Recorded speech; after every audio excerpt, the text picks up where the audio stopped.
Karibu katika tafakari ya siku. Leo ni Jumamosi ya juma la 7 la Pasaka. Injili inayotuongoza siku ya leo inatoka kwa mwinjili Yohane, sura ya 21, aya ya 20 hadi 25. Leo injili inatuonyesha Yesu akiwa anazungumza na Petro baada ya kufufuka kwake. Yesu alikuwa amempa Petro jukumu la kuwalisha kondoo wake na kumuita amfuate. Lakini Petro alipomuona mwanafunzi mwingine aliyependwa na Yesu pia anamfuata Bwana wetu Yesu Kristo, akauliza, "Bwana, huyu je?" Ndipo Yesu akamjibu, "Yakupasa nini? Wewe nifuate." Katika jibu hili, Yesu anatufundisha tusipoteze muda mwingi kufuatilia maisha ya wengine mpaka tukasahau wito wetu wenyewe. Mara nyingi nasi huwa na tabia ya kutaka kujua mambo yasiyotuhusu. Tunakuwa na hamu kubwa ya kujua maisha ya watu wengine, matatizo yao, mafanikio yao, au kile wanachofanya.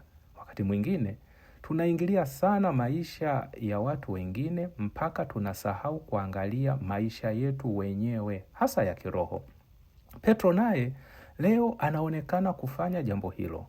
Badala ya kubaki makini kwa wito ambao Bwana wetu Yesu Kristo alikuwa amempatia, anaanza kuuliza kuhusu maisha ya mwanafunzi mwingine. Labda alikuwa na shauku ya kutaka kujilinganisha, au labda alitaka kujua mpango wa Kristo ni upi kwa huyo mwanafunzi.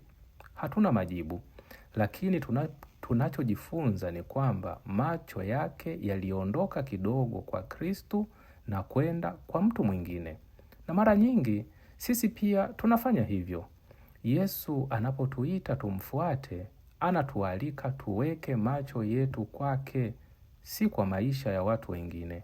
Anatuita tuangalie safari yetu ya imani, familia yetu, wajibu wetu, na namna tunavyoweza kukua katika utakatifu.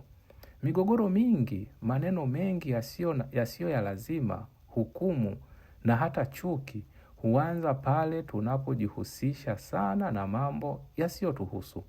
Tunatumia muda mwingi kuzungumza wengine badala ya kurekebisha maisha yetu sisi wenyewe. Ndio maana leo Yesu anatuambia, yakupasa nini? Wewe nifuate. Kwa maneno mengine, usijilinganishe na wengine. Usiishi kwa kufuatilia maisha ya watu wengine. Usipoteze amani yako kwa mambo yasiyokusaidia kukua kiroho. Badala yake, tumia nguvu zako katika sala, katika matendo mema, katika kuwahudumia watu kimya kimya, na katika kujenga uhusiano wako binafsi na Mwenyezi Mungu. Mungu ana mpango tofauti kwa kila mmoja wetu.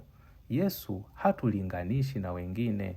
Anataka tu tumfuate kwa uaminifu katika njia ambayo anataka sisi tuifuate. Basi leo tuombe neema ya kuweka macho yetu kwa Yesu pekee na kumfuata kwa moyo wa unyenyekevu na amani. Akubariki na kukulinda Mungu Mwenyezi, Baba na Mwana na Roho Mtakatifu. Amina.